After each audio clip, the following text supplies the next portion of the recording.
I buried my husband 6 months ago. At least, that's what I believed. Yesterday, I saw him standing in the pasta aisle of a grocery store, comparing spaghetti brands as if nothing had ever happened. If that was really him, then whose grave have I been visiting every Sunday? My name is Auntie Rose, and after 41 years of marriage, I thought I had already survived the greatest heartbreak of my life. I was wrong. Losing Thomas wasn't the worst part. Believing he was dead when he wasn't, was. The first few months after his funeral felt like I was only pretending to live. Every morning I'd wake up and instinctively reach across the bed before remembering that his side would always be empty. Every evening I'd pour 2 cups of coffee before quietly putting one back into the cabinet. People say time heals. It doesn't. It only teaches you how to hide your pain behind a smile. That Tuesday morning, I went to the grocery store because my refrigerator was almost empty. I wasn't thinking about anything except buying a few things and going home. The store was crowded. Children laughed. Shopping carts rattled across the floor. Life continued as if mine had never fallen apart. I reached for a jar of tomato sauce when I heard a familiar voice behind me. These prices just keep getting worse every week. Every muscle in my body froze. No, that couldn't be. I had heard that voice almost every day for 41 years. Slowly I turned around. 3 aisles away stood a man with silver hair and a shopping basket in his hand. His shoulders leaned slightly forward, just like Thomas's always had.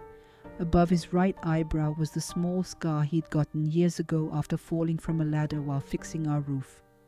My heart stopped beating. "Thomas," I whispered.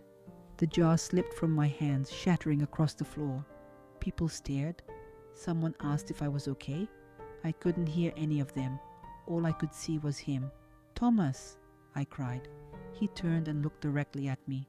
For one impossible moment, I thought he would smile and call my name. Instead, he looked completely confused. "I'm sorry," he said politely. "I think you've mistaken me for someone else." The words hit me harder than the day I stood beside his coffin. I walked closer, tears already running down my face. "No, it's me. It's Auntie Rose." He took one careful step backward. "My name is Daniel Brooks," he replied gently. "I don't know you." My hand shook as I opened the last birthday photo we'd taken together. I held my phone toward him. "This was your birthday," I said.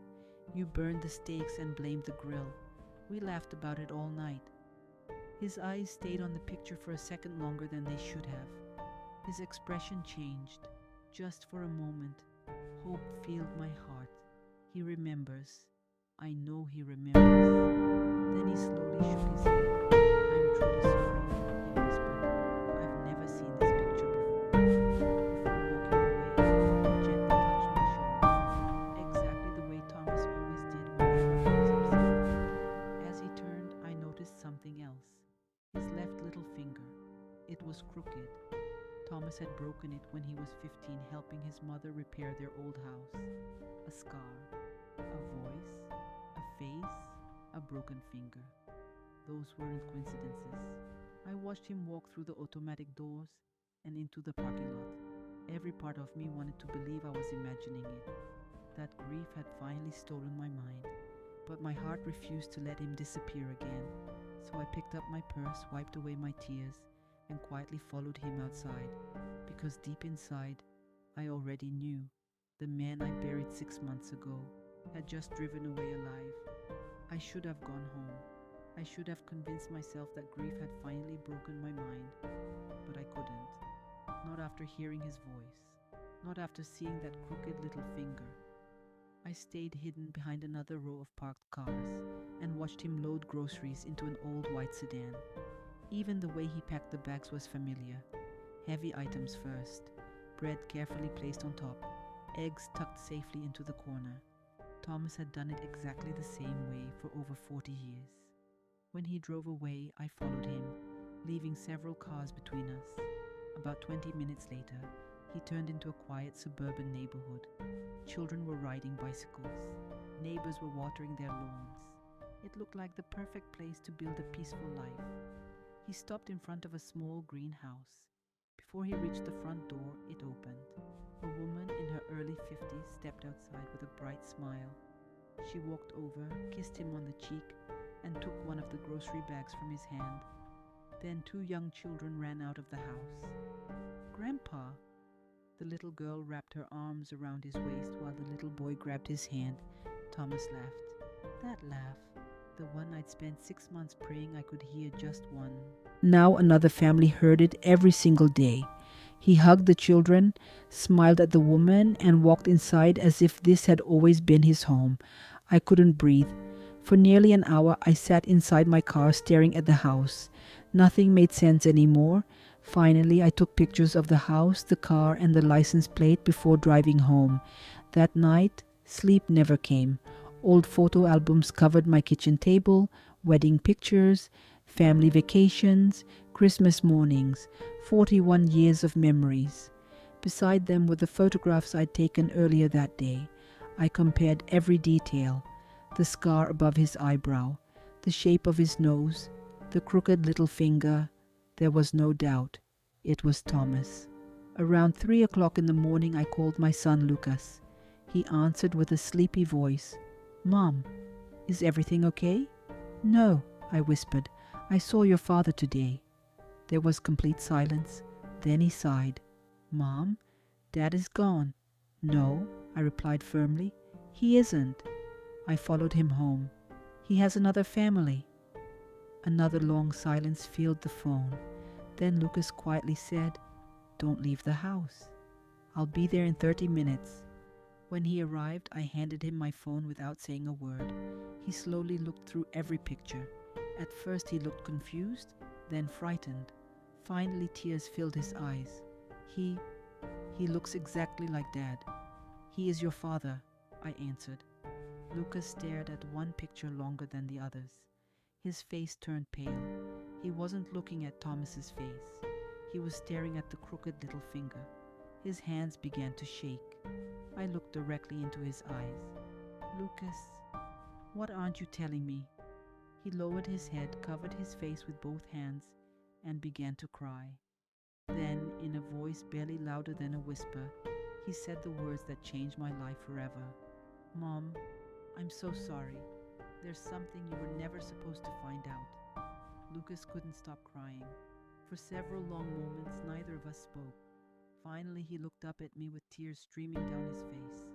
"I'm sorry, Mom," he whispered. "Dad didn't die in an accident."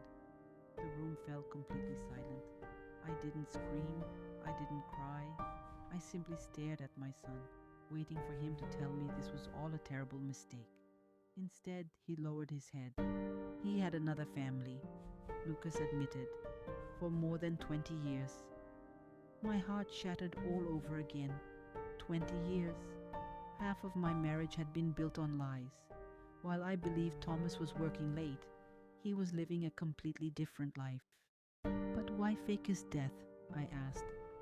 Lucas took a deep breath. "Because he knew you would never agree to a divorce. He didn't want to split the house, the savings, or the business. He thought disappearing would be easier than telling you the truth." I closed my eyes. "And you knew?" "I found out 3 years ago," he answered quietly. "Dad begged me not to tell you. He said the truth would destroy you. I thought I was protecting our family." "No," I said, my voice calm but firm. "You were protecting his lies." The next morning, I made a decision. I refused to spend another day as a victim. I hired a private investigator and an attorney. Within days, they uncovered everything.